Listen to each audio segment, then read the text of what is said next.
Good evening. You know what? I know that I haven't been pushing the dice because they changed their name. Metallic Dice Games is no longer Metallic Dice Games. It's now Fan Roll. You can still get 10% off by using the code SMSDICE10.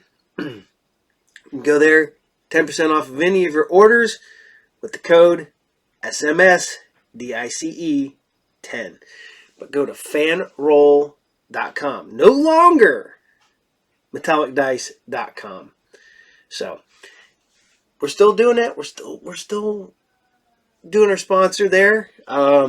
Great bunch of stuff they're putting out. Boom. I like these. Really nice dice. Really nice dice. Except for, yet again, love that. So remember, it's now no longer Metallic Dice Games. It is now Fanroll. So SMS DICE 10. Get 10% off your purchase. And now, get ready for the show.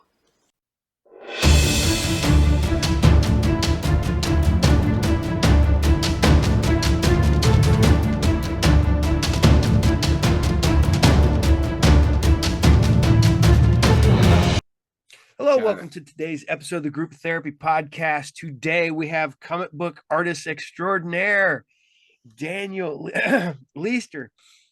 Oh, hold on a second. Sorry, I'm going to have to take it. Of course, I get a cough right when I say this. Fail. Okay. Comic book artist extraordinaire, Daniel Leister. Tell us about yourself, Daniel. How you doing, man? I'm good. Yeah, just been working in the industry for almost 17 years now on mostly independent books. Started around with a real independent book called The Sire with Michael Dolce, and that was just pretty much getting into the whole swing of the whole things and doing an ongoing book for a while there. And then through that, I actually got Alice in Wonderland through Zenescope, which was actually Return to Wonderland. That lasted for a while, and then that was ending, and then was super lucky and got onto Hackslash for another couple of years.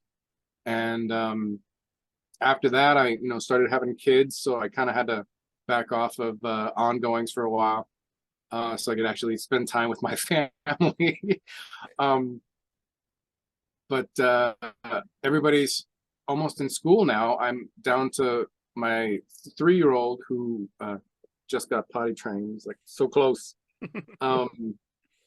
Is about to possibly go to school next year, so I might be starting to be able to get more time to get back into more work. So I've got several projects I'm working on now that are basically just want to hit the ground running. So I've just got a bunch of stuff going on right now. I got one that I'm working on currently for a metal band. It's going to be a fun comic. The band's called Kaleido. It's a metal band. I don't know if you've ever heard of them. Kaleido, Kaleido, like kaleidoscope. They're fun. And it's basically just a kind of fun 4-issue story about them and like saving the world with rock and stuff like that. Just it's a lot of fun. It's gonna be fun.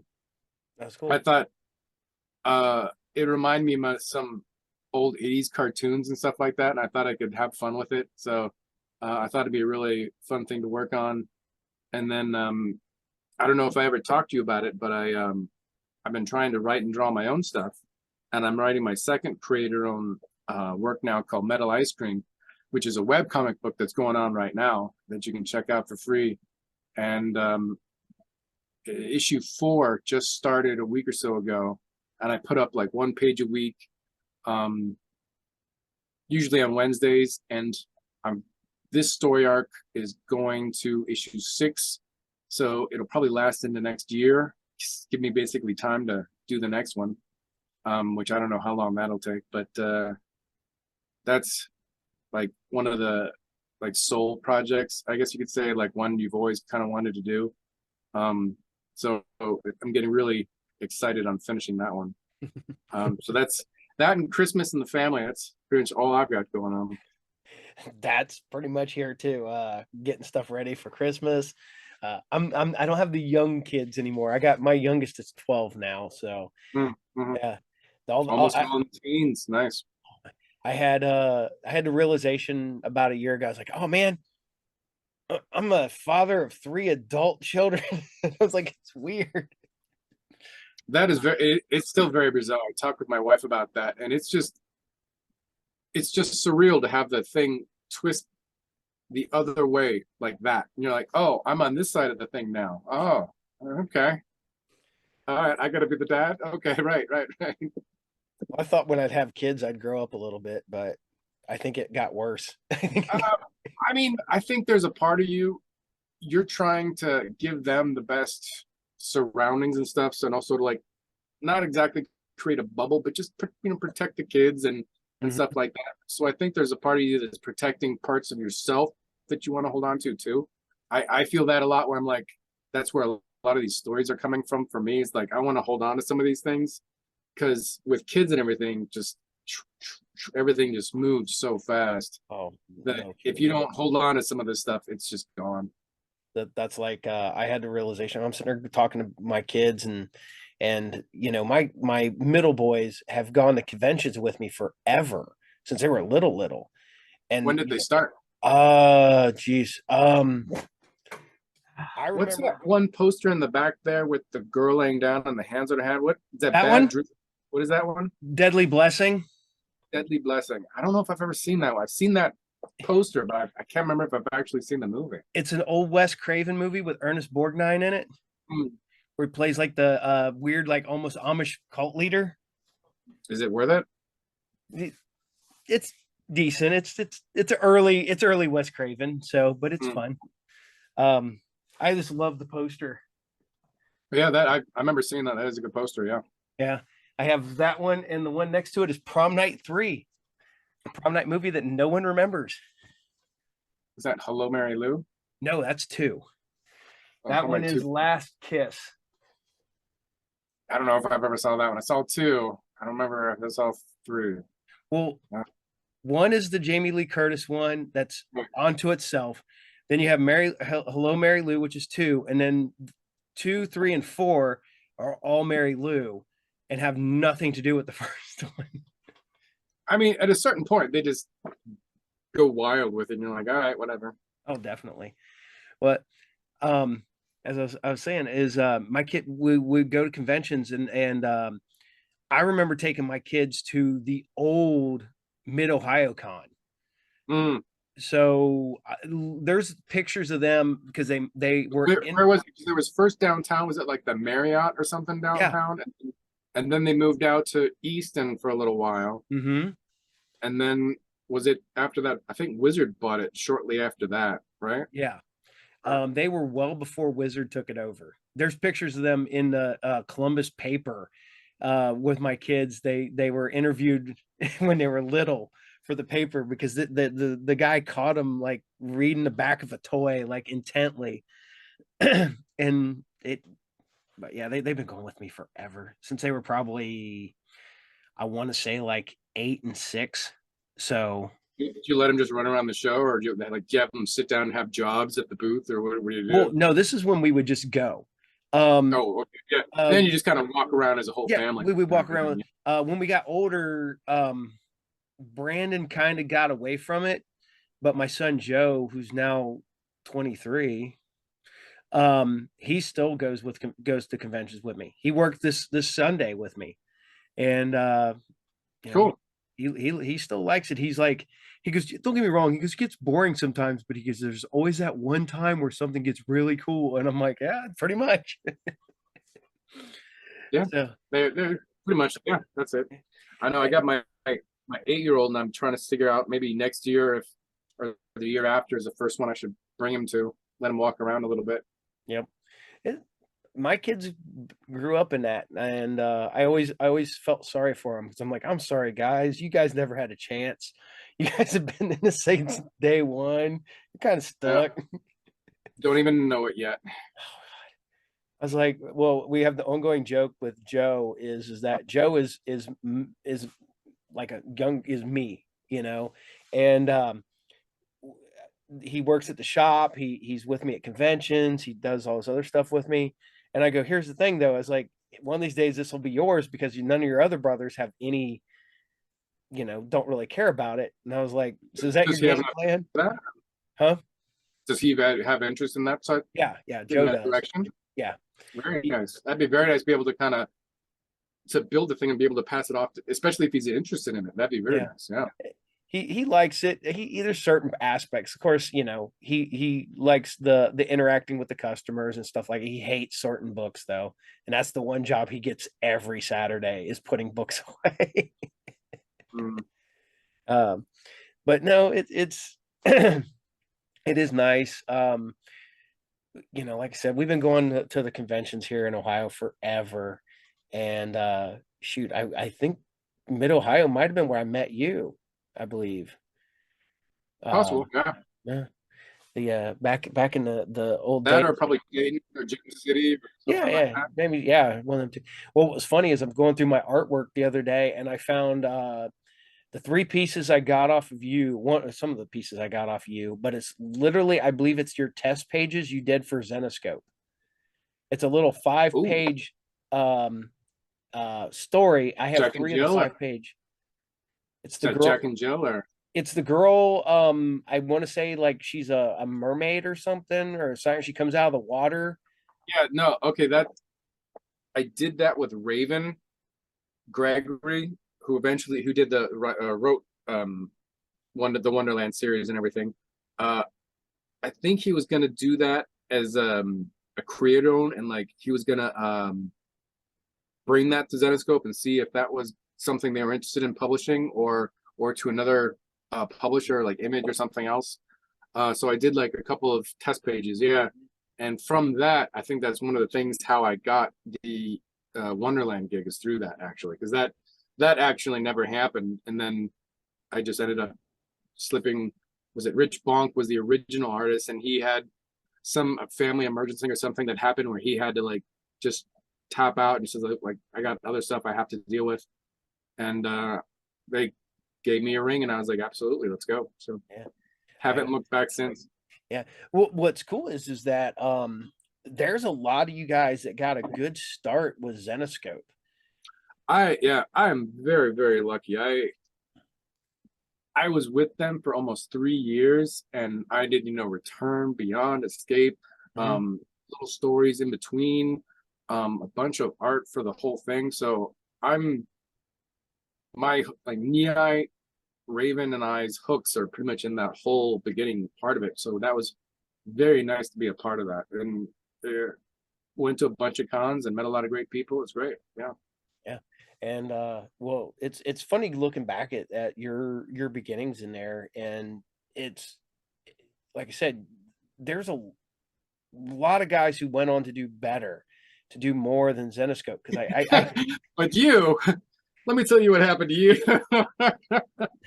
you You could have done better. well, I always felt bad because sometimes like the artist that would pick up on a book after like when you left the Wonderland stuff, it was always just either a hodgepodge of fill-in artist or just guys who were, competent.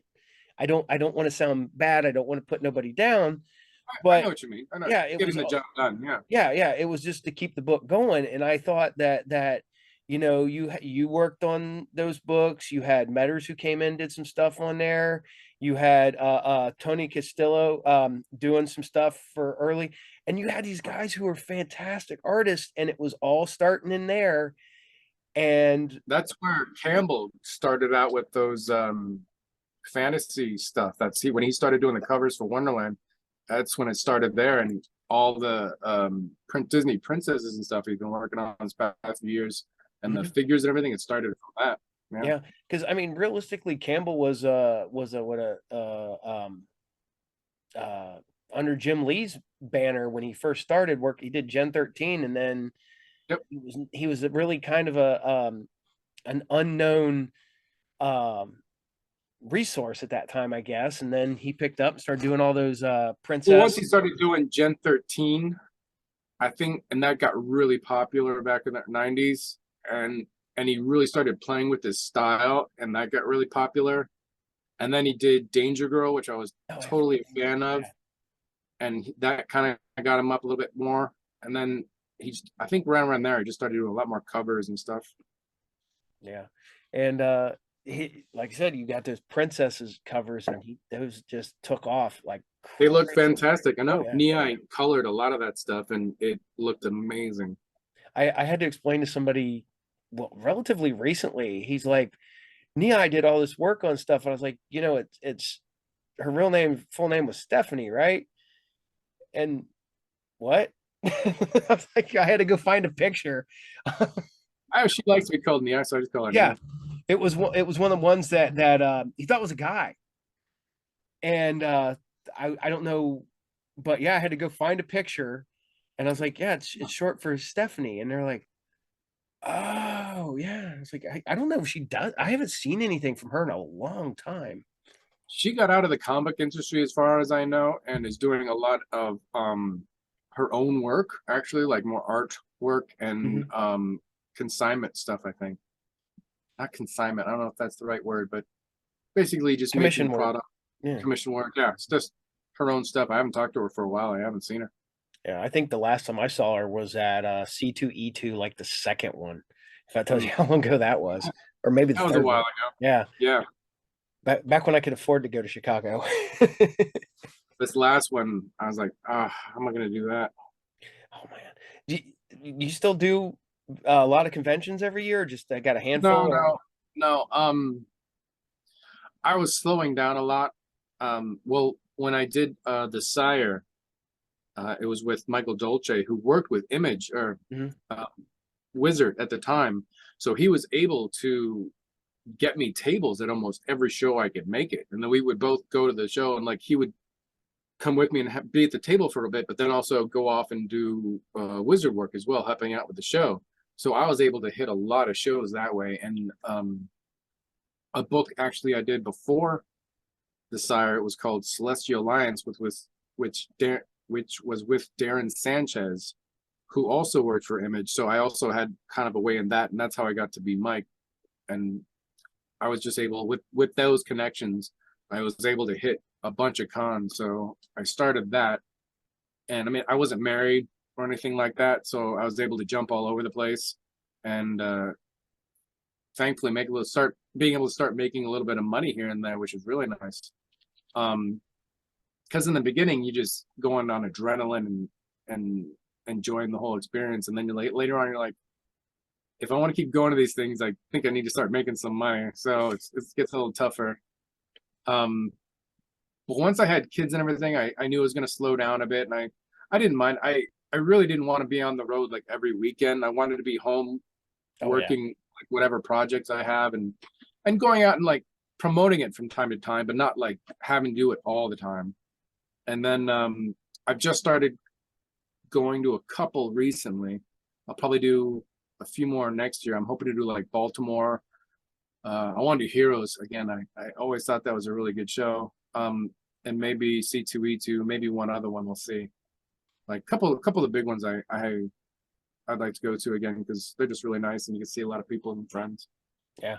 And that's the one thing I missed during. I hate to say this, during the pandemic, is there are so many people I didn't get to see because I do conventions, and there's people I call convention friends that I talk to every time, and I didn't see them for like a year and a half, and it Yeah, was like, man, I missed the hell out of those people.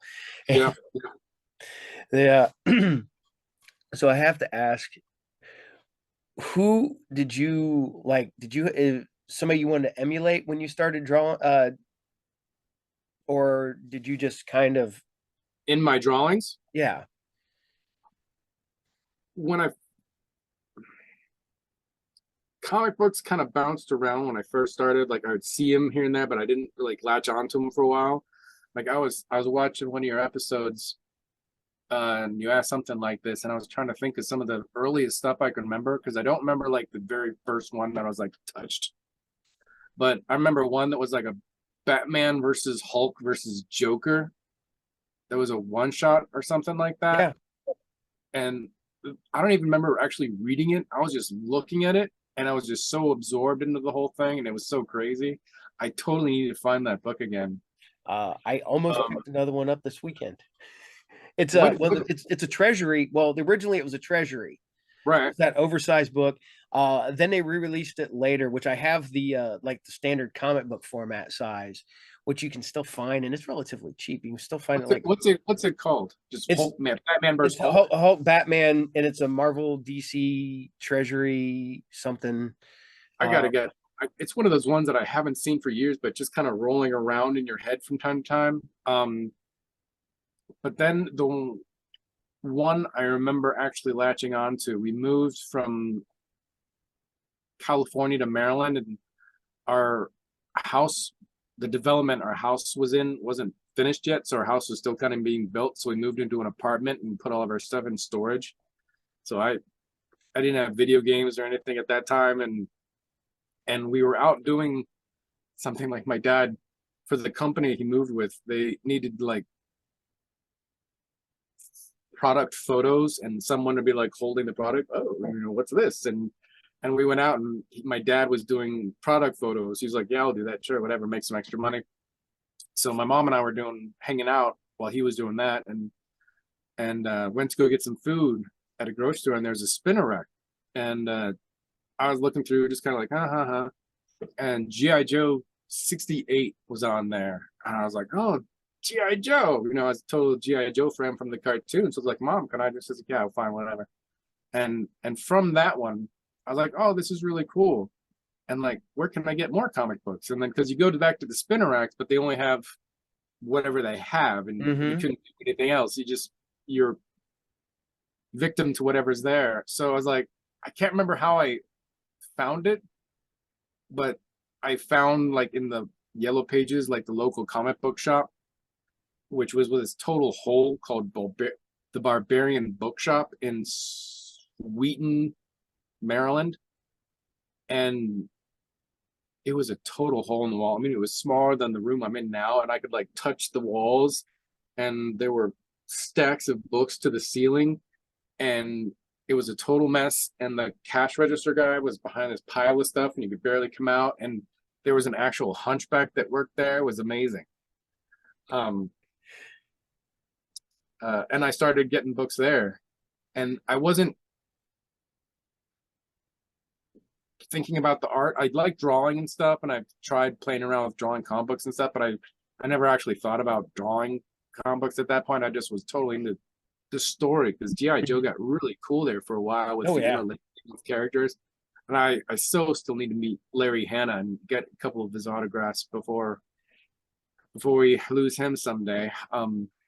Unfortunately, hope that is a while off. But the one book that I think really kicked me in the face for art was McFarlane's Spider-Man Torment. That first issue, I never really followed Spider-Man that much. I'd kind of float around with the main guys. Like, I mean, of course, like the '88 Batman came out, everybody was going to grab Batman stuff. I wasn't even sure what I was doing. It was just like, this Batman's awesome. But that Torment one, and that 5 issue, and then I think after issue like 21 or something, they started up Image, and he started Spawn. And I was done after that when like all the artists went, and everybody got all the different artist books. I started thinking I want to draw comic books, and that's what I want to do from there. And then started going to the shows and talking to people and doing whatever I could. Yeah, it's funny because I when I was a kid, I there were certain artists that I latched onto, and this was before Image, before all that, and I was at the end, so I didn't really get the Kirby and the Ditko and stuff like that. I did later on in life, but my big ones were Mike Zeck and like Art Adams, and yet again Spider-Man. It was The Last Hunt. That whole thing, man, that caught me. That still catches me to this day. That's a good one. Yeah. Yeah. That's one of those. That's one of those Spider-Man stories. You're like, dude, where did this come from? This is awesome. It's like, and it just comes out of nowhere. I went back and read those books, and it's like kind of goofy Spider-Man stories, kind of goofy Spider-Man stories, The Last Hunt, and then goofy Spider-Man stories. You're like, Wait. and it's I am OCD, so that legitimately I think I have 5 sets of that over the years, because anytime I find one like in a dollar box, I snag it and I put it away, and it goes in the collection, and everybody's like, "Are you going to sell those?" I'm like, I probably should, so I can make more room, but I don't know because it's just There, there. there was one Spider-Man. It was just a one-shot book with Bernie Wrightson. What was it? Nook. He's got this weird name where Spider-Man goes off in this bizarro world, Yeah, I and got that somewhere. Yeah. and he fights this big blob that Yep. changes, keeps changing. Yep. And because it was Bernie Wrightson drawing it, it was freaking amazing and gave me nightmares. And that one, I need to pick that book up again. That was such an unbelievable book. I Just for the art alone. Oh yeah, it's beautiful. I when I met Bernie Wrightson, that's one of the things I got signed by. I got that Creep Show, Hulk thing, and I got him to sign my Mary Shelley one time. well, I got a great Bernie Wrightson story. Yeah. I went to Motor City Con when he was there. First time I ever get to meet him. I'm fanning out bad because he's like legitimate one of my favorite artists of all time. Absolutely. And I have I think Creep Show, I have Cycle of the Werewolf, like a Swamp Thing, the first few issues of Swamp Thing, and a couple other books. And I'm going there, sitting there talking. He's by himself. He's in this little like spot in the middle, so he's got this little setup. And we're sitting there talking, and it was back in the day when there wasn't a big line, so we get no one rushing us or nothing. And me and my buddy are sitting there talking to him, what felt like forever, but it was probably like 5 minutes. And this is the early days of cell phones. So he gets his phone call and he's like, yeah, hey, he goes, yeah, I got some people who might want to talk to you. They're big fans. And he hands us the phone, and on the other end is Stephen King. And me and my buddy about crapped our pants. We're like, yes. What did you say? You said it was hello? He's like, hello, heard you like my stuff. And I'm like, yes. Could you tell it was him on the phone? It sounded like Stephen King. I mean, it was one of them ones because his voice is so, very specific. Yeah. Yeah. And I'm like, and I hand it off to my friend, and he's like, we're both just like, What are you gonna say? Yeah, enjoy your work. Thanks. With Stephen King on the other line. Nobody. And yeah, that's my first that's my first and best Bernie Wrightson story. And that's a good one. I met him a couple times after that, but that was my favorite. The only kind of story like that I had that was really nice. I mean, there's always little nice ones, but they kind of always kind of stands out to me as I was checking into the hotel at Wizard World Chicago Rosemont one year. Mm-hmm. And I was checking in with my friend, and behind us walked Stan Winston. Mm-hmm. And I just like, I'm just gonna say hello. I was like, Mr. Winston, I enjoy such beautiful work. Thank you so much for all. Thanks for coming. Blah blah blah. And he's like, oh, thank you, and just talked to me for a little while, and just shot the shit for a minute. I was like, that's so cool. And then throughout the weekend, whenever I'd see him, I'd just be like, hey, just kind of give a little, what's up? I was like, that's so cool. Now talk about cons. Do you have a favorite con that you went to that that was just awesome and blew everything away? Like one specific one, or just a show that on average was always really cool? One that blew it away, or like your favorite con to go to. For a long time, it was the Wizard World Chicago, Rosemont. For me, because a while ago, before I don't. When was the last time you were there? Last time I was in Chicago. At the Rosemont. The Rosemont. Holy crap. Geez, probably 97. So you remember there was nothing there. Yeah. Now it's like everything is built up all around it for stuff to do, because I guess it's a fairly decent location for conventions. Mm-hmm. There's tons and tons and tons of stuff to do. But back then, there wasn't anywhere to go except Knuckles. Mhm. And at the end of the show, everybody would go, you know, they'd go to make Giordano's or something, or McDonald's down the street to grab some food, and then come back, and everybody was in the lobby, everybody was in the hallways, and everybody was in Knuckles. And that alone, and all the people you meet in there, and just saw different stuff, like there's Frank Miller hanging out at the bar, you know, and just a lot of great stuff. It was amazing. That was my favorite one for a while. I'm so old that when I went to Rosemont, it wasn't Wizard World. It was Chicago Comic Con. Just Chicago. Yeah, I Just think I went Chicago the first. Comic Con. I think I went the first year they Wizard took over. Yeah. Yeah. I started going, I think in 91 was the first time I got to go, 91 or 92. And I I didn't went, start till 96, 97, maybe, I think, somewhere in there. yeah, it's I can't remember when Wizard World took it over. Seems about Yeah, right around there. Yeah. Right when you left. Yeah, right when I stopped going, that's when it went to. That's like trying to explain to people. I was like, I went to a big comic book convention in Atlanta, and they're like Dragon Con. I was like, no, there was a big convention in Atlanta at one time, like Atlanta Comic Con, and it doesn't exist anymore. It hasn't existed in probably 25 years. But I was like, yeah, it was like it was in. It wasn't Labor Day weekend. I think it was in May. It was but I went there. Was it a good show? It was fun. It was, you know, I don't know if it was because I hadn't heard of Dragon Con yet when I went there. And I think it might have been what became Dragon Con. I don't quote me 100% on that, but it was a fun time. I mean, I went down there with just like me and my buddies. It wasn't, you know, just hanging out and having fun and kind of partying. I haven't been to a show where I just hang out and walk around, like get trades and look at art, and I haven't done that in a while. See, that's one thing I kind of miss because a lot of conventions have priced their way out of me. I don't. I know that sounds bad. When it Now their admission's getting a bit pricey. Yeah, when you got the admission, you know, a lot of places you got travel, you've got hotel stay, then autograph pricing, you got this, you got that. And if you want to buy anything, Ooh. it just gets stupid. And I've gotten to the point now where I was supposed to go to GalaxyCon last weekend before last. Yep, I was there. Yep. They sent me the paperwork and they're like, oh, do you want to go? Because it was, you know, I got a shop, so they were going to give me free tickets. And I'm like, yeah, we'll take, because they're going to give you four free passes.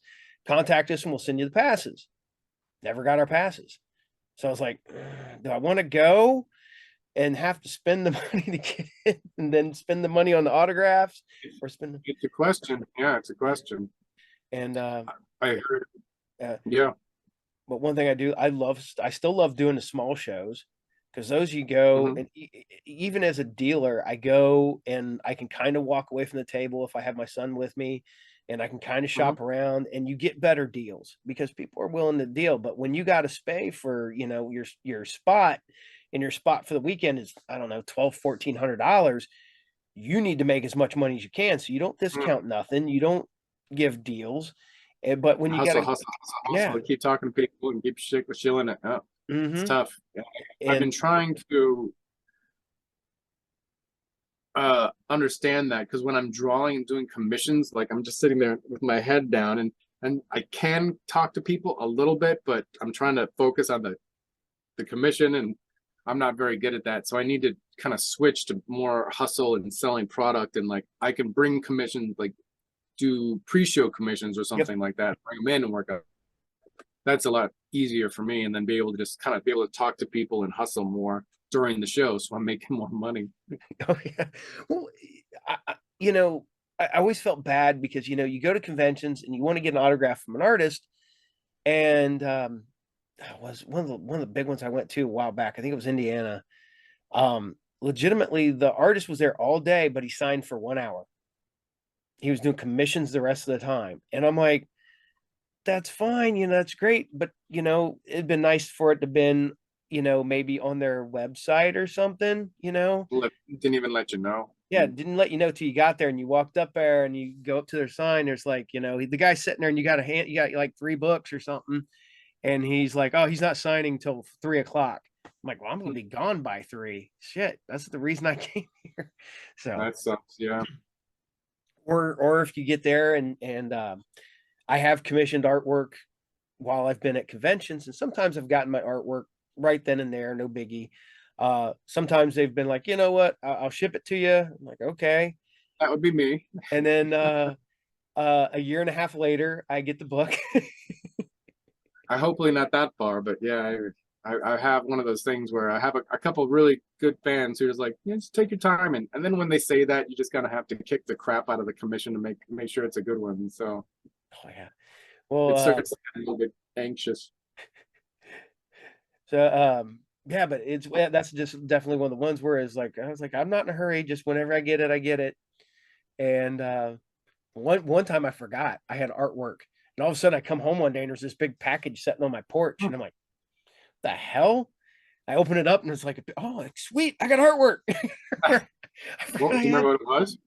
Huh? Do you remember what it was? Or? One time it was Josh Metters, and another time it was Ken and Buzz. Mhm. And it was one of the ones where I had forgot I had bought artwork off of them, and then certain I'm like, oh shit, I got artwork. Hell yeah. Yeah, I miss seeing Josh. Oh man, we just had a discussion about that Sunday about people who, the ones that kind of, Ah, yeah. and he was such a cool guy. I remember him one time, he goes, man, he goes, I never get paid less than $1,500 for a cover. And I'm like, really? He goes, yeah. He goes, man, he goes, I've never done artwork for a cover for under 15, or sold a cover for under $15 or $1,500. And I went, you sold me one for 25. And he's like, you're different. Just shut up. I was like, all right, I'll go back to doing what I'm doing. Oh man. Then I got lucky enough to hang out with him once because we actually had him here in Piqua and hung out with him the Mhm. entire day, and it was a blast. Oh yeah, he was a good guy. Yep. Oh man. So I gotta ask you some of the hard hitting questions. Uh-oh, go All for it. right.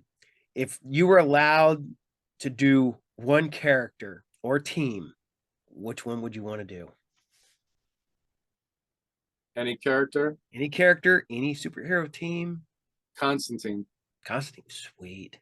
I I I was really into him when Ennis and Dylan were on there, and then I followed when Azzarello got on his writing, and that was really good. And unfortunately, they dismantled Vertigo, so who knows exactly what's going to happen there. But they're not going to get rid of Constantine. You know, I mean, he's floating around there. So eventually, my fingers are still kind of crossed. That'll happen someday. Yeah, Vampirella, I'd like to get my hands on. Maybe do like a little, like a mini story or something like that. Be fun. I'm always doing the weirder characters. I've been trying to get, I don't know if this will make sense, but draw my Batman, but I keep drawing other people's Batmans. Does that make sense? Totally makes sense. Like like when I draw Spider-Man, I'm drawing McFarlane Spider-Man. It's not my Spider-Man. Like what does my Spider-Man look like? And then when I'm drawing Batman, I'm drawing like a mix of different ones. I'm just like, what Batman is this? And then so I don't know. It's weird to explain. It's like, how do I find my Batman? I when I used to be able to draw before my hands got screwed up from years working in factories, my go-to drawing of Batman was usually a Paro. I almost every Batman I drew looked like him or Brayfogle. I got in one of my first conventions I went to,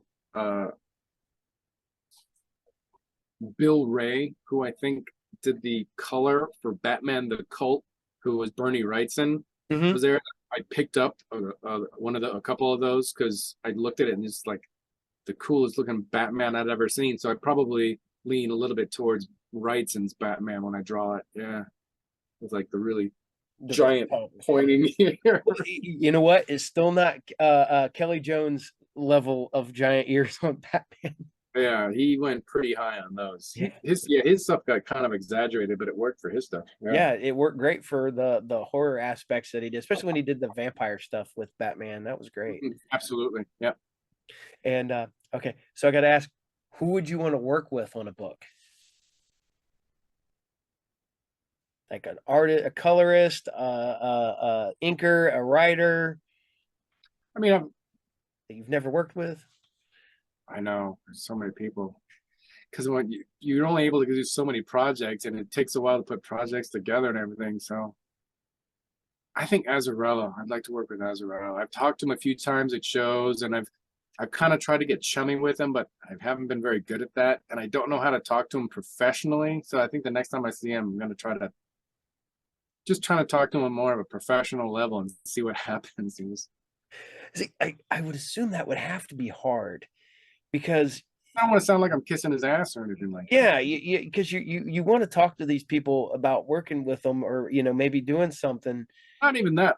With some of the stories I'm writing, I'm trying to write larger stories, and he wrote 100 Bullets, which was 100 issues, and I would love to pick his brain about just how do you keep all that together for that long. I mean, I know editors help, and that's his job is writing, so I'm sure he's got it pretty well mapped out. But still, it's good questions to ask that guy. I'm sure he has some good answers. Shoot, even when I was writing comics and stuff back in the day, I have notebooks full of everything. I have everything plotted in way in advance. Mm. And legitimately I wrote four issue story arcs, and there was still one giant overlapping thing that would have synced everything together. Larger. Yeah, Yeah. yeah. I even had a universe created. I had the Bible that I had created for all the characters and everything. And How far did you get? I believe my first issue, the artwork is done on my first issue, and that was as far as it ever got. How do you feel about that? Disappointed. I really think it could have done something. I had people who really liked the idea because I had one character that started it all, and then it kind of branched off from him. It started in the 1930s and branched off into, current day. And How long did you have the idea gestating in your brain? probably since I was a kid. Forever. Yeah. Forever. Yeah. I mean, legitimately, I created one of the superhero characters probably junior high. And I always liked that idea because he's for lack of a better term, he's my Shazam. Mhm. And I guess to a lesser term, he's like a Prime. It's a kid who comes from a rough family, stuff like that. He's like 12, 13 years old. And right when he starts going through puberty, he goes to bed a child and wakes up a full grown, godlike adult. And so you have this essentially kid trapped inside of a Superman body. And Mhm. what would happen? And he comes up with a stupid name. He comes up with a dumb costume that a 13-year-old would come up to. And, I created all this stuff, and it continues to this day. I still got notebooks somewhere with these characters that I would love to see come to fruition. But until I could get an artist on a book for more than 4 or 5 pages, I would be great. Committing, especially to that long term for longer term stuff, even like a 4 or 5 issue story arc can be tough. Well, what's depressing is our one book got picked up for an anthology book, and it never made it to print because it never got done.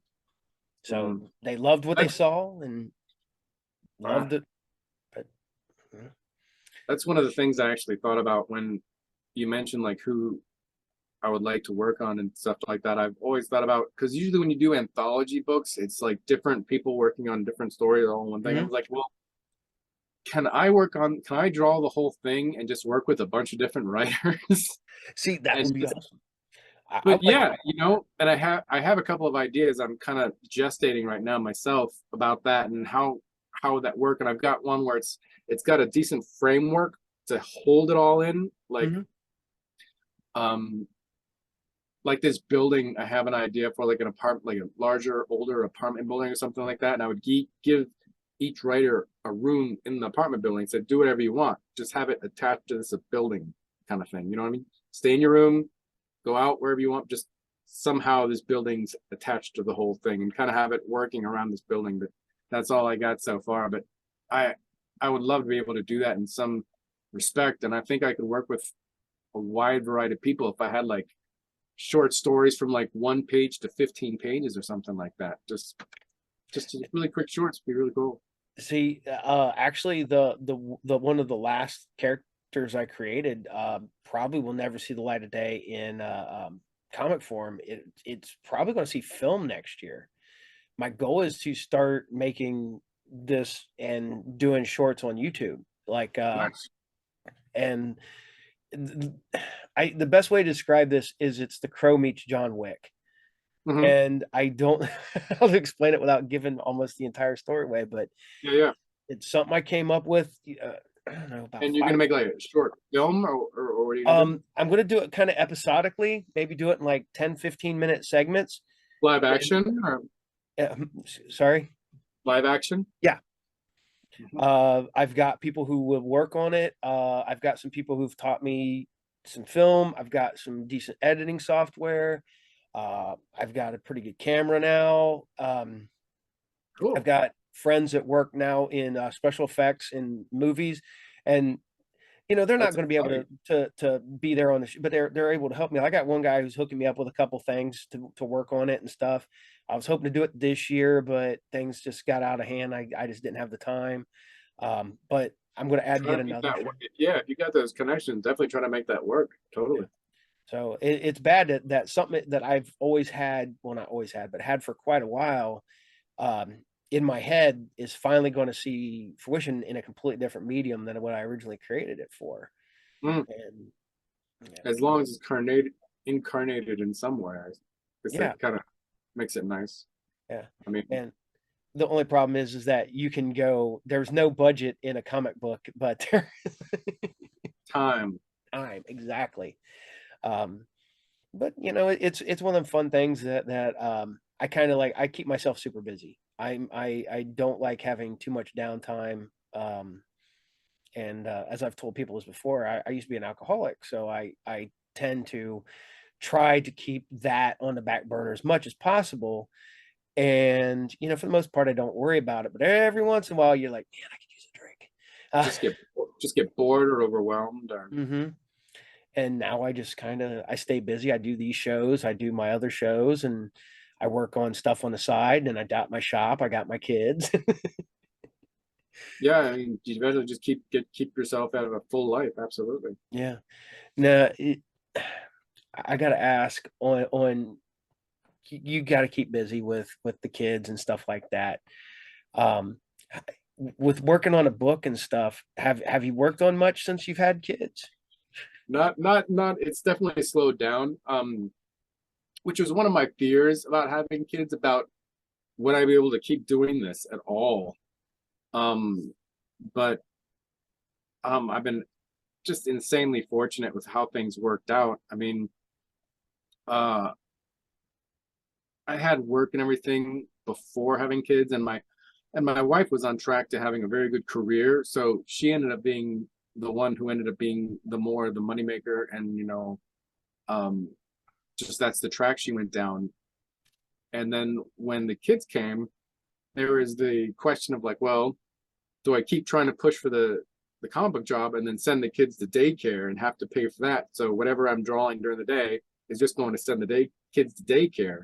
So that just seemed ridiculous to me. It's like, well, I'm not going to have any relationship with my kids if I just kind of flip that switch. So Yeah.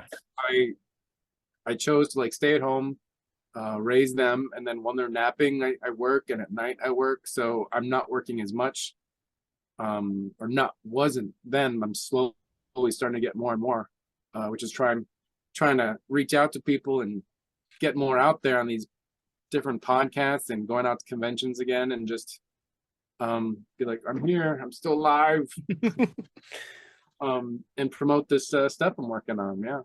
Yeah.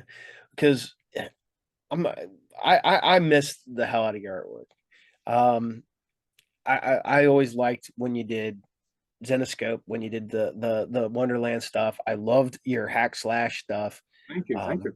And I'm glad they're kind of bringing hack slash back a bit. Are they again? Are they doing more? They Yeah, just did the one shots with. I did one of those stories, and they had like 3 short stories in a book. That was really fun. They're in the Image 30th anniversary book, I believe. Yeah, I got a couple pages in that. Yeah.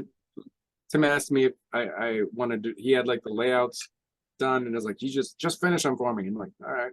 So I did finishes on top of Tim's layouts. See, okay, I got to ask you about that one.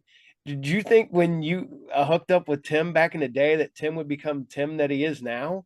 Not at all. I didn't even think about that, man. I was so insanely fortunate.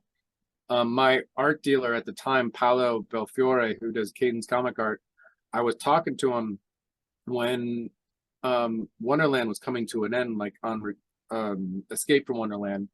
And I was like, what am I, because I'd been doing work with them for so long. I'm like, what the hell am I gonna do now? And I didn't have a plan at all. So I was freaking out, and I was talking to him like, to where do I get work from? Like, because he could sometimes throw me a cover or something, but he's not gonna get me full-time work or anything. So that's not his job. But he's like, there's this guy, one of my clients, Tim Seeley, has this independent comic book hack slash that he's working on. You want me to send him your way? I'm like, yeah, absolutely. And I'd heard a little bit about hack slash and seen a couple of issues. I didn't know exactly what it was, but it's a horror book, and I'm totally about horror stuff. So I like talked to him and found out what the deal was, and I was even more on board. And then, like, again, just went running from there and was on the book for 2.5 years or so. Just I tried to be like, when you think about that book, I hope you kind of think about me as one of the original artists. But I mean, was it Stefano, I think, was the original creator, Tim. So I was trying to get as much as that as I could. Just I love being able to be associated like that with a title. That makes me happy when that happens. Every time I see this, I go back to the cover you did for Hack Slash. That's the homage to Ilsa, She-Wolf of the SS. I don't think, is that mine? I don't know. That might be Tim's. Did I do that one? I think you did. About 90% sure you did at this point. I don't know. I'd have to go back and check. I'm not sure. But I know you did the interiors on that book, though. I might have. Yeah, I might have did the interiors. I don't know if I did the cover. I know I was a sucker for those issues, because that was a movie I saw when I was way too young to actually be able to watch those movies. But Showtime, Cinemax, HBO, or HBO, middle of the night. No one ever cared. I was a latchkey kid. Oh, absolutely. I was over spending the night at a friend of mine's house, and we were watching, HBO, Cinemax, whatever, and that's how we would end up seeing. I mean, you're looking for nude girls and stuff when you were a kid, like, just to see it. But you would end up seeing these gems of movies that you'd never even heard of before. And I was spending the night at my friend's house, and this movie Heavy Metal came on. We were both like, what is this? And it blew our minds. We didn't say a thing throughout the whole movie. We were glued to the TV, and I totally loved it. And then I went out and found it was a magazine, and I got the magazine and found out it was like different artists from all over the world and everything. And that was really cool. And that is kind of one of the inspirations for Metal Ice Cream, is just the more offbeat type story, where anything is more possible. And I didn't want, it's a little bit more of an adult story. Online, I have it edited slightly, but whenever it comes out in book form, I'll have the unedited version probably. On my Patreon, it's totally unedited, and you can see every ounce of it, which is really nice. Actually, I have some people following along and giving me feedback, and I'll show them like stuff that I'm working on and asking questions. So having those patrons and stuff, just having a couple people there to help. Yeah, we dig this, or this works or this doesn't, and just having opinion as I go is really nice. And then when I put it up on like Webtoons or something like that, it's a little bit more chopped up and edited, but it's just nice to be able to get it out because my first book that I did on my own, Werewolf Run. I don't know if you ever saw that one. No. Ooh. Find it. Basically, it was my werewolf story. I'd always I got traumatized by American Werewolf in London and The Howling when I was a kid, so that was my werewolf. I had to do a book, and then this was basically my heavy metal story. If I was going to do a heavy metal story, this would probably be it. And I don't know where I was going with that. I lost track of that thought there. But yeah, this is the next.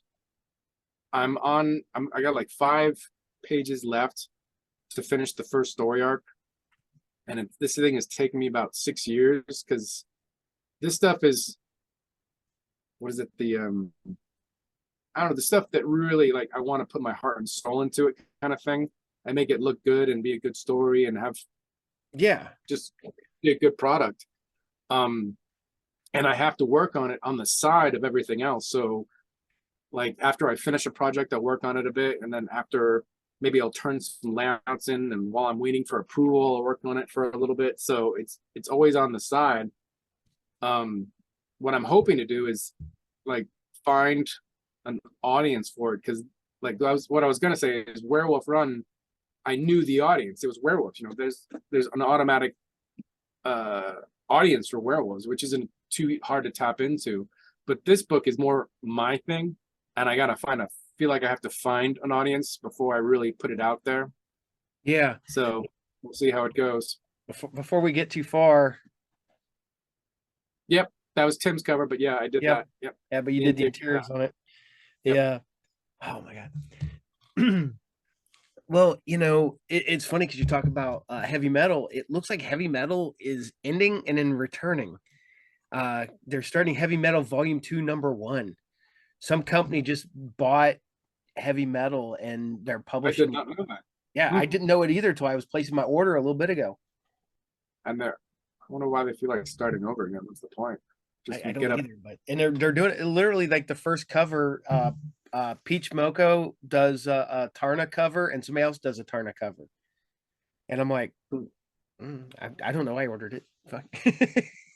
No, I mean I love Tarna. I did a picture of her once. She's so much fun to draw. Yeah. But yeah, this is I never knew if I'd be able to actually get into heavy metal, and I didn't want any kind of this is one of those ones where basically me just doing whatever the hell I want. And I have an editor kind of curb me a little bit, saying this doesn't work for the story, kind of thing. You know, like, all right, fine. As long as the story works, you can go wherever you want, you know?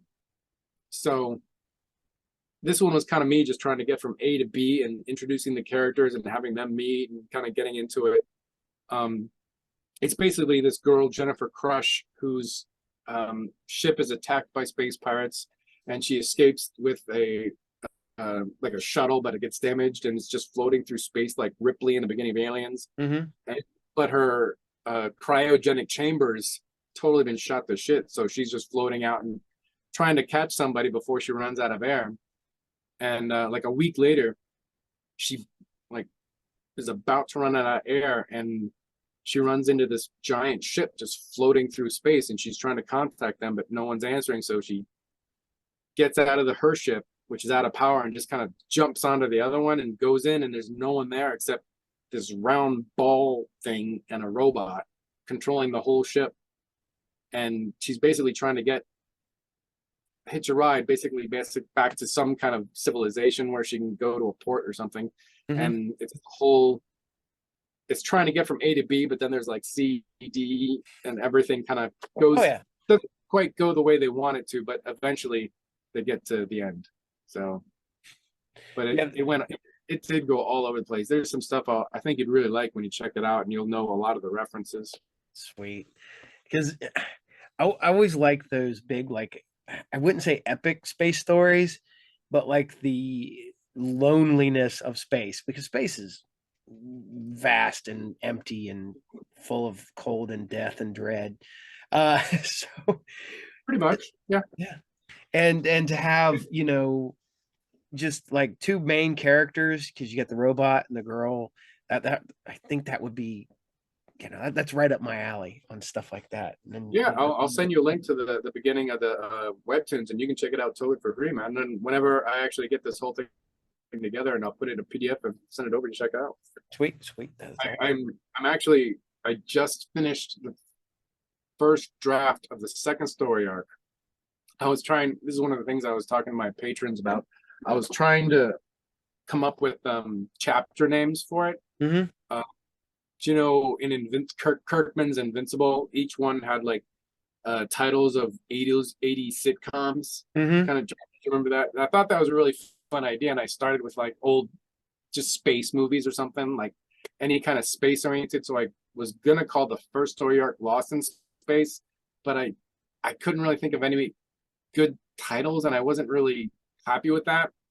So I ended up naming it after different types of ice cream. So this one's Rocky Road, and the next one's going to be Neapolitan, and the third one's actually going to be Blue Moon. So I have story arcs ready to go, and I'm trying to do the big full story arc. I don't. This one's kind of crazy and not very mainstream, so I don't know how far I'm going to get with it. You know what I mean? Yeah. Because I can't do it for very long if it's not making money. I can get pretty far, but not that far. And I've also got the third book I'm actually working on is like a sci-fi fantasy noir movie or comic. I've always wanted to do that. I've also got the fourth draft on that, and my editor did the first pass on it, and I have to go back and write it and tighten that up.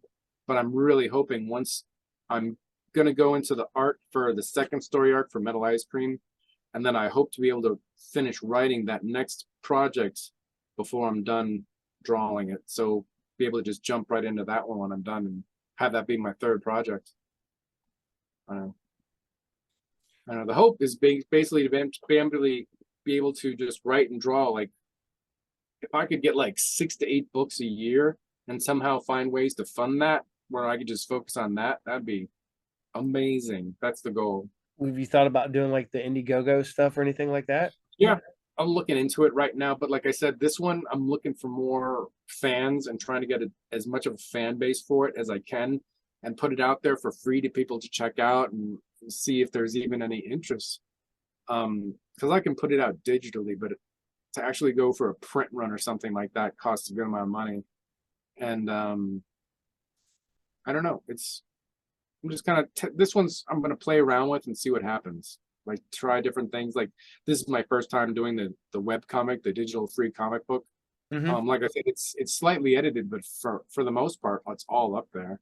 So you can check out, read the whole thing, and see what you think. So, like, if I had the whole thing up online, everything, like, oh, that's cool. Would you go do the Indiegogo, or be like, I've already read it? I personally, I would love to have a physical copy. So that's me as a comic book collector, and that's me as I mean, I know a lot of people that's their whole thing. They'll check out one, but as soon as it drops as a physical copy, they will own it. Right. Right. And as bad as we had this discussion a while back, because it's always the rumor that comic books will eventually go digital. And I was like, then I will be done. I don't want to, I'm not going to candy coat nothing.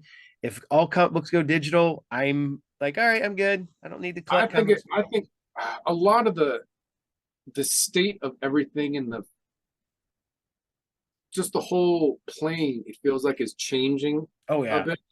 A lot of the old pillars of the industry have passed on, moved on, Mm-hmm. and there's people rising up and becoming the new pillars of the industry, basically. Yep. And also the distribution of the comic books is changing, and the way people are reading them are changing, and there's a lot more people reading them, I think, like just in different ways. You know what I mean? Yeah, because I know that like I want to say Miss Marvel, is one of Marvel's lowest print run books on their comics, but it's one of their larger print runs in trade paperbacks because people buy them in trades, or schools buy them, or libraries buy them, and they sell better as a trade than they do as a standard single standalone issue. And as It's a also like there's different audiences for certain things. Like there's Mhm. certain audience who do only do digital, and that's fine. Yeah. Go ahead. And there is an audience who prefers paperbacks and more physical objects, and I think that's always going to be there. It may not be as mainstream as people are talking about, but I think the medium is not going to disappear in any way. No, as you can see, I don't they're all over the place. all these boxes, the boxes immediately to the left, the boxes up here, not including the boxes in the warehouse and the ones upstairs. I think I have like 3 boxes left. That's 3 short boxes. That's all I'm allowed. I like 200 short boxes and probably another 200 long boxes, I think. Oh, it's not allowed. The only And thing I well, collect see, like little Legos now. well, see all this down here, all Yeah. this. We bought a house, and we had it when my older son still lived at home. We just bought it recently, but they just moved out relatively recently. This was the basement I shared with my wife as our area. And when my kids moved out, they left the whole upstairs. So now that's my wife's area. Then we have the middle floor, which is the living area, and my mother-in-law lives with us, so she basically stays in the middle area. And then this is mine. Right. So the finished basement is where I store all my stuff. I can't say that because I have comic boxes upstairs in my wife's area. But they're in a weird area where you couldn't store anything anyways. Right. So I put them there, and then I have my storage room at my shop, and and this is where physical media goes to die, I guess. I mean, do you hold on for any of them for speculation purposes, like going to sell them at a certain point, or just like enjoy holding on to them? I am a just collector. I do have a few books that I've bought for speculation reasons, and to be honest, I don't like doing that because that's like people go, well, I got to jump on that issue. Dude, I've been collecting X-Men for as long as I can remember. I literally probably like 5 years old, I picked up my first X-Men comic, and I've gone through all of it. So when it was garbage, I still collected. When it was really good, I collected. I have stuff that's probably not worth much of anything. Like I just picked this up this weekend. Oh, no, let's see. There we go. Because it was so ridiculously cheap, I bought it off the guy next to me. I couldn't pass it up, but I'm like, I don't have a graded Star Wars comic. Now I do. So,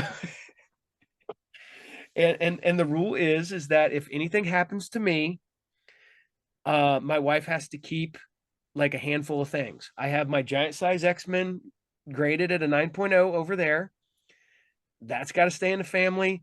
And then the Shogun Warriors that, if you look behind me, are sitting right there, and there's some over here.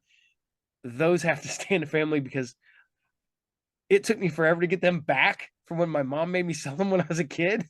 That I'm not letting them go. And probably my AT-ATs over there. So I never thought about it like that. Like, what can you not get rid of? Like most of my stuff, I think they could dump. I think the art, I'd say hold on to that. Maybe. I don't know. That's good. That's a good question. now my son Joe will probably not let anything go. He'll be like, Mom, you can't sell that. My wife's like, if I could sell it and pay off the house, we're selling it. just a chunk. Yeah. Now, you talk about your art. Do you still have a bunch of your art, or did you sell it all? No, I still have a good amount. I haven't sold anything of Metal Ice Cream yet or Werewolf Run. I don't know if I will or not. But yeah, before I was a professional and everything, I would do just test pages and sample pages, and I got all those. I don't know if anybody's gonna buy those or not, but I got like a whole box of those where, I mean, this is probably how I started writing. I would just like make up a 3 or 4 page story and just like, this happens, this happens, this happens, go. And then just draw it. And then I would make copies of those. I could show to people, or bring those giant portfolios that were uncomfortable and show those to people. And then you would have to go in like to the next set, because you couldn't come back around every year showing the exact same pages to people, because then they'd be like, you haven't did this grown last as year, an what artist. else is Yeah. Yeah, I mean, so you just had to keep working on stuff. So I just drew a bunch of stuff, and there's tons of stuff. I need to organize it better. Do you have any other artist art? No, I don't actually. I never really,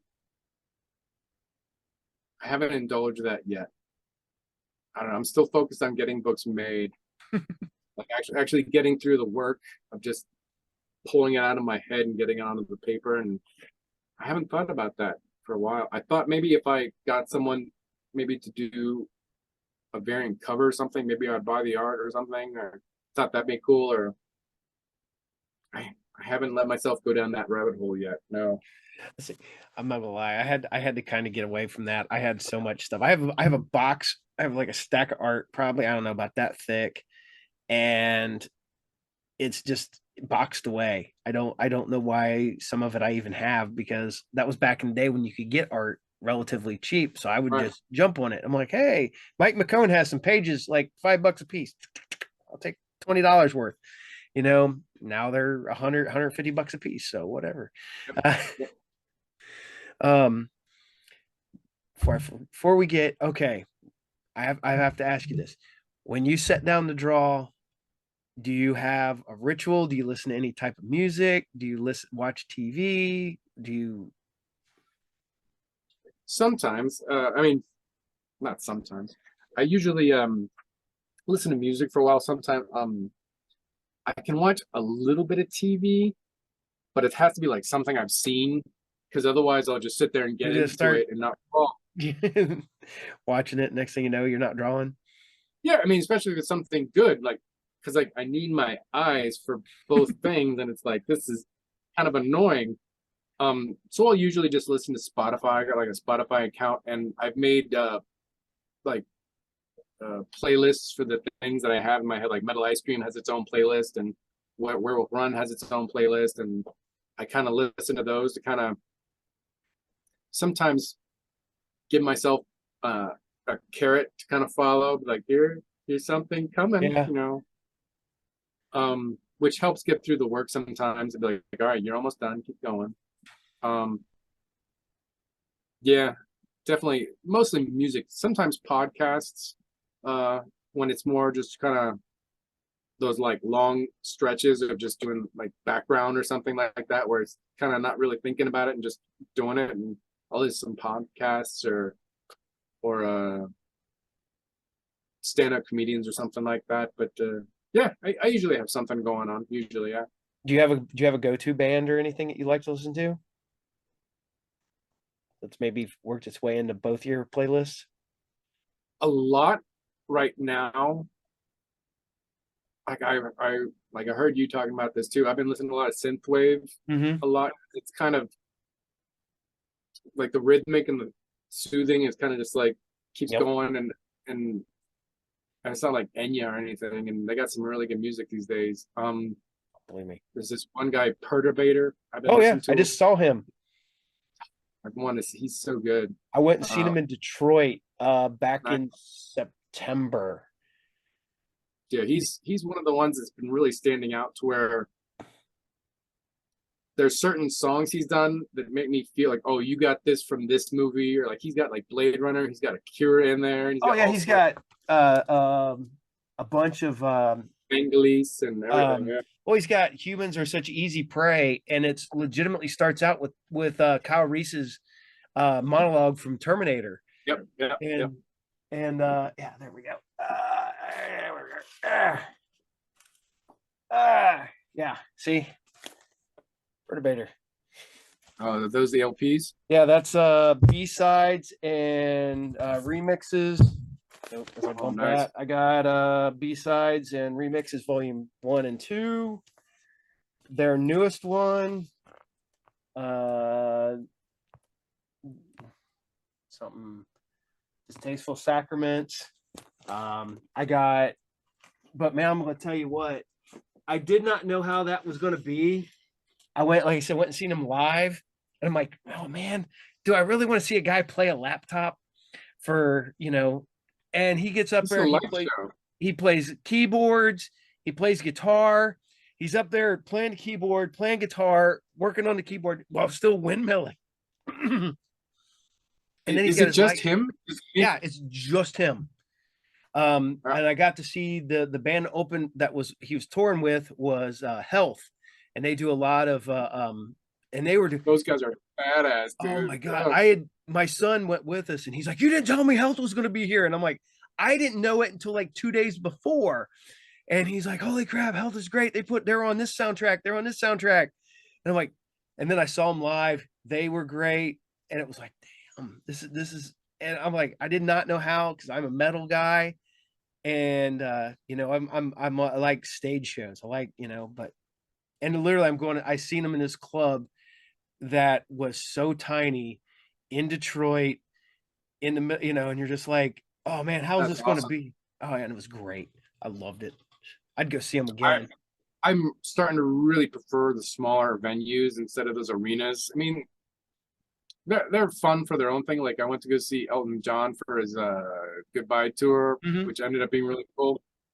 But just that many people, there was like the whole place was full, and it's just like just too many people for me.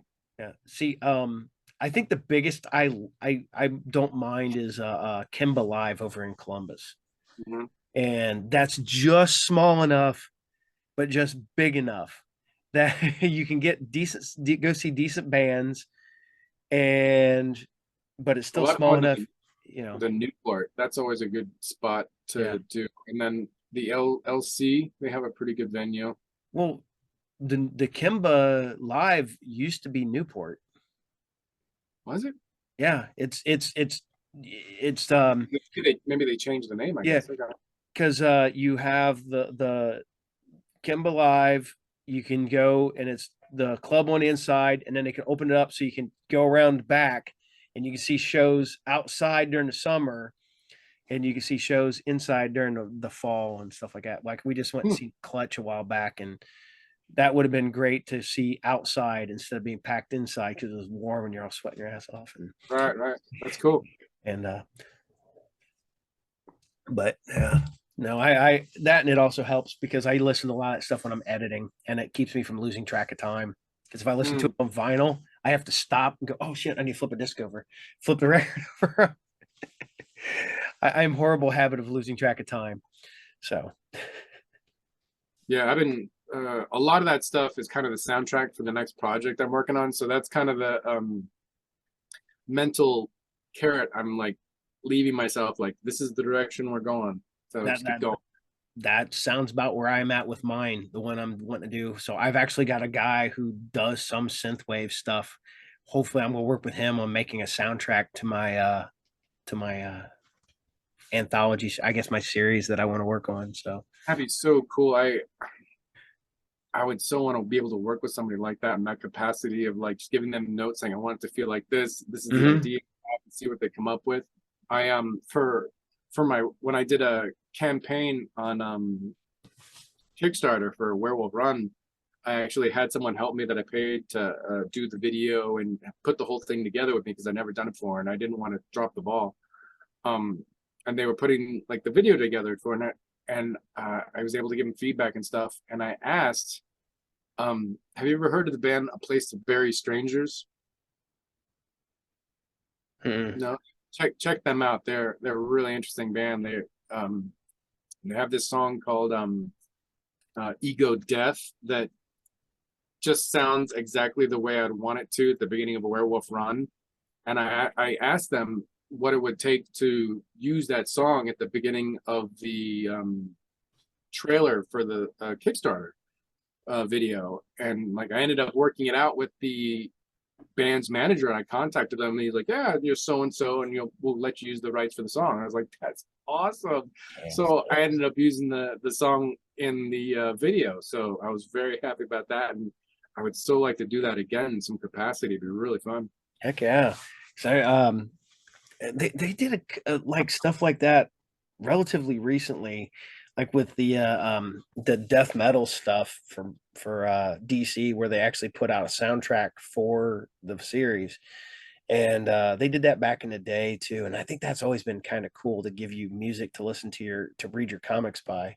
Especially if it's someone who created it and had that in mind. Definitely, yeah. Mhm. So, but yeah, I've I gotta say I've appreciated your artwork going way back. I've been a fan of yours forever. I like to consider you a friend. I mean, we've known each other for Absolutely. for For a years. while now, I Yeah. know. And it's one of the ones where we met through conventions and we just kind of stayed in contact a bit here and there. And I'm a hermit, dude. I don't leave the house unless it's for a convention or something with my kids. yeah, I luckily I do a lot with my son Joe. So me and him get out a lot. Very Um, nice. and I like being able to have a really good relationship with my kids. Because I was one of them dads who I was always busy when they were younger. I worked stupid amount of hours. I killed myself. I lost entire summers. Now that I hate to say this, now that they're adults, I can spend time with them because I make my own schedule. I have my own shop. I do all that stuff. And I kind of wish I Enjoy could it. go back, but no, I think I'm making up to them now, I guess. Oh, good. I kind of see it as I always kind of wanted monkeys, and now I've had three, and I'm good. It's just like they crawl all over me as kids, man. The 3-year-old's all over me. You know, my youngest is 12 and he has autism. So he's more of a really big, like 5 or 6 year old, super smart, everything, but emotionally he's a little kid still. And Mm. he's big. He's almost as big as I am. And he still wants to play like a little kid. So I have this full grown adult Gonna hurt you, yeah. he yanked my shoulder out of so bad that it took like a month to heal. So I'm literally at the gym and I'm like lifting weight, doing this and lifting weights one hand. And the guy goes, "Are you all right?" I was like, "I can't lift Oh, nothing with this side. This side's shot." I know my 8-year-old's getting big, and I'm like telling him, "You're getting big. You can't jump on me from behind." You know. Well, Vince loves to grab me and goes, "I'm going to pick you up." And he's like, "Ugh." I'm like, "No, Vince, put me down." Do like a suplex and drop you from behind. And I'm not going. I got to make fun of because my wife. I have to latch the door so he can't run down here. Because last night, me and my wife were watching a documentary, and he comes running downstairs. He goes, "I got my pants wet," and he just stand there with a shirt, no pants, no nothing. And so Tina goes, "Is he Winnie the Pooh in it tonight?" I'm like, "No, I hope not." Oh, he'll be okay. Good. I was like, "Don't run down." Like I had to edit it. I did another show, and I forgot to lock the door upstairs, and he took a shower, and he puts his clothes over there and he doesn't like them in his dresser. He doesn't want them in his dresser. He keeps them in a basket over here downstairs in my room. And I'm sitting there talking to a guy, and all of a sudden my naked kid comes running down the stairs.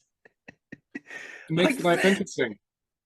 do what? It makes Oh, life interesting. oh yeah, he does. He keeps me on my toes.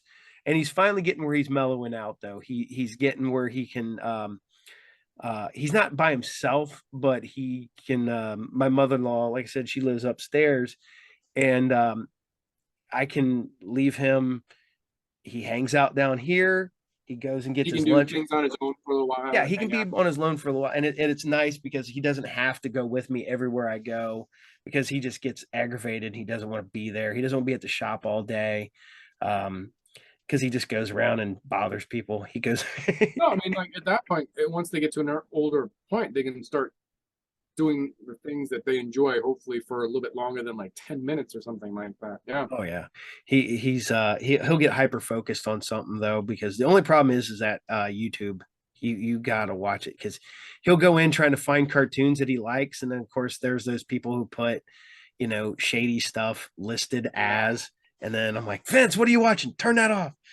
No, my kids are totally into YouTube. I'm like, I kind of get it because but it's just the Mm-hmm. change. Like, it's too much. It's too much. It's all that So information in little snippets. the thing that gets me though is when they're not doing YouTube, they're just bored no matter what they're doing. And like Mm-hmm. that's the problem. Oh yeah, he's and then on top of it, he doesn't like to sleep at night. So he'll go, I'm going to bed. He'll go and lay in his bed, and then once everybody else goes to bed in the house, he'll come down here and turn on the TV and watch TV. And then you have to play hell trying to wake him up because he's homeschooled. So because he's Been up all night. and you're like, Vince, get up. Okay, he'll eat cereal, he'll get ready, he'll get dressed, and the next thing you know, he's like That's get out. up, bud. You're killing me, dude. Uh Hmm. so as we ramble on about stuff that has nothing to do with comics here. Oh yeah, right. Comic books. Yes. Yeah, comics. Um so we talked about, you being influenced by, Todd McFarlane and the Image guys and stuff like that. Is there anybody out there right now? Are you reading anything currently that sticks out to you? Trying. I'm trying.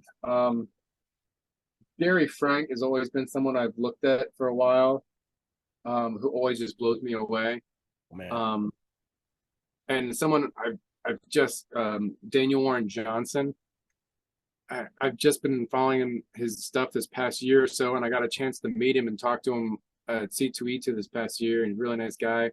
Um, his stuff is just killing me with it feels like scribbles, but it's all that needs to be there, the composition and the shading and the dynamism. It's all amazing. So I'm just trying to take whatever notes I can off of that. He's really got it. Yeah, see, I've been digging Gary Frank since back in his Hulk days, and what he's doing right now with Junkyard Joe and Giger is insane. And his stuff has always been, I guess, simplistically realistic. I guess is the best way I to. always thought him kind of like a Steve Dillon-esque type artist, Yeah. where his facial expressions and his people always look fantastic. Oh yeah, and he's still killing it on a high level, even at this, because some artists, I hate to say this, but at a certain point, sometimes they kind of fall off. No, I get it, man. After so many years, you just get tired. I Mm-hmm. get it. If you're not interested in doing what you're doing, you're gonna see it. Oh my god! And just reminded me of telling somebody that they're getting paid. They're just doing it for the paycheck, and then they get mad at you. Sometimes, And they get mad at you. I mean, you can't fall in love with everything. I mean, you can No, try to find a piece that says something to you or that you're interested in, but you can't be in love with all of it. No. that's what I'm going to tell. I would say something George Perez told me years ago at Pittsburgh Comic Con when we kept asking him when the that Teen Titans graphic novel was supposed to come out that he'd been working on since like the 80s. He goes, well, DC's fault. He's because they paid me in advance and didn't give me a deadline. He goes, and two, he goes, I have all the cool stuff drawn. He goes, it's the transition pages that I hate, just like the people just standing around, like talking or like walking to the car or something. He goes, I don't want to draw that. He goes, so that's the last thing I draw, and it's the last thing I have any emotional attachment to. And he goes, and it's hard to do. He goes, I can do epic battle scenes because I love doing it and it's fun. He goes, and that's the first thing I knock out. He goes, it's all the little bullcrap I don't want to do. Yeah, it does get tough like that. I try to make it interesting from time to time, but it's you just get those things where it's like I doesn't do anything for me. Have you ever hidden any Easter eggs in any of your stuff? All the time, sure. Um, and I don't know if anybody will get it. I made a sort of a Breakfast Club reference in Metal Ice Cream. I don't know if anybody will see it or not, but it's in there. Yeah, there. And I made I'll show you the picture. I made a Dream Warrior reference in issue 4, I think, of Metal Ice Cream, where they go into a basically a VR simulator, Mm-hmm. and they're doing VR just kind of passing time away. And Jennifer Crush, the main character, is trying to choose like a skin to wear, Mm-hmm. and she ends up wearing Terran's outfit with the mohawk and the Mohawk and the spikes. leather, yeah, the spike, I yeah. was like, I just so wanted to draw that, so that's in there. There's stuff all over the place. Yeah. Nice. So I gotta ask you, with doing hack slash, and you talk about Nightmare on Elm Street and stuff like that. If you could work on a horror book, what horror book would you work on?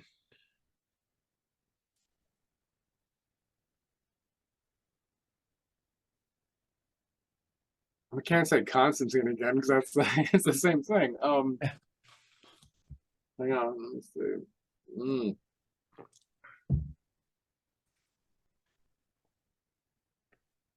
I don't know. I've been out of the loop. I can't think of anything off the top of my head that's like horror. It's like more recent kind of stuff. I can't think of anything. You can go old school.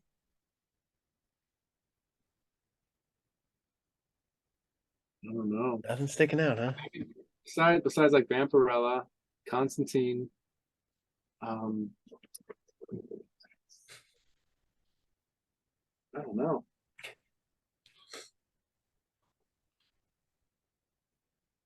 You got me on that one, yeah. Just those two are the ones that pop out the most. I can't think of anything else.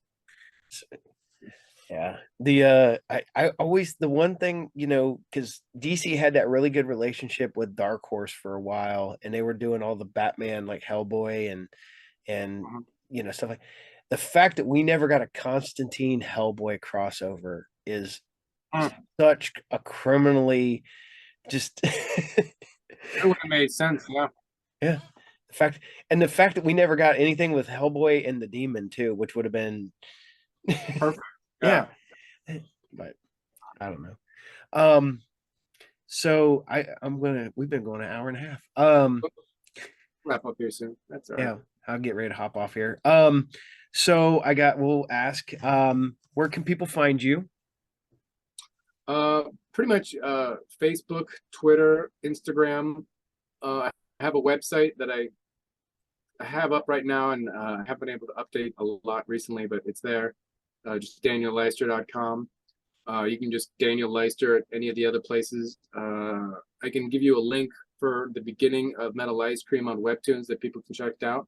And hopefully next year I'll have the Kaleido book Dark Hurts coming out.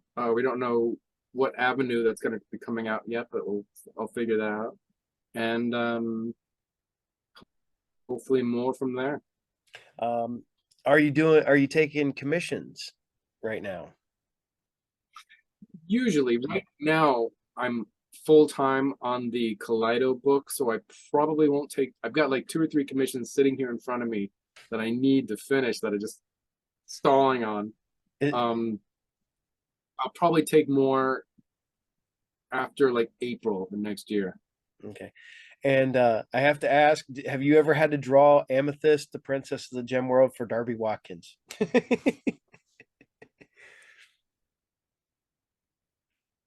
Was it the Amethyst for what? The Princess of the Gem World from DC back in the day. Because Darby Watkins is a guy who gets like, he's the one, he knows everybody. And that's his go-to artwork. He has tons of commissions, and that's the character he always has done. So he's got commissions from like Adam Hughes, Campbell, he's got Linsner, I just figure,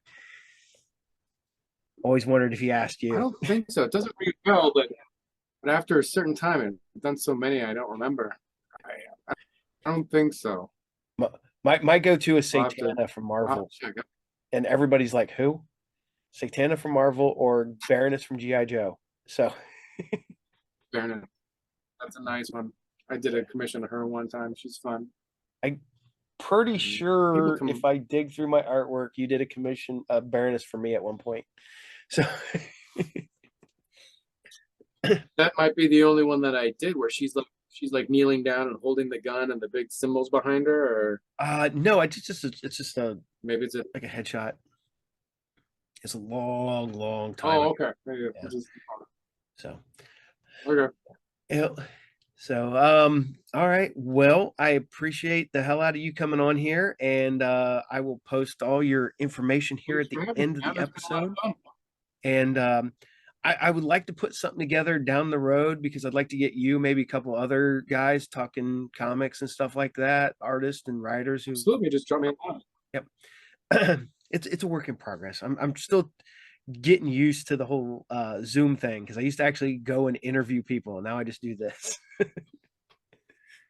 So I know I'm still like trying to push buttons, trying to figure out how to connect everything. I'm slowly working on it, so we'll get better and better. And definitely, let me know if anything like that comes up. That'd be a lot of fun. And just trying to come out of my shell and actually talk to people from time to time. yeah, because you've been sadly missed on the convention circuit around here back in the day. I remember one of the last. Geez, I'm trying to remember the last time me and you talked and hung out. I remember we hung out at probably Gem City, maybe, I don't know, Gem City or Champion City or Mid. Hell, I don't know. Been a long time. That stuff all starts blurring together Yeah, after at a some while. point, like when I hope to do like a Ohio tour and just hit a bunch of shows and cons and shops and just do a whole Ohio tour at some point. Well, in June, I have my convention, and in November we have my convention here in town. So we'd love to have you. Oh, nice.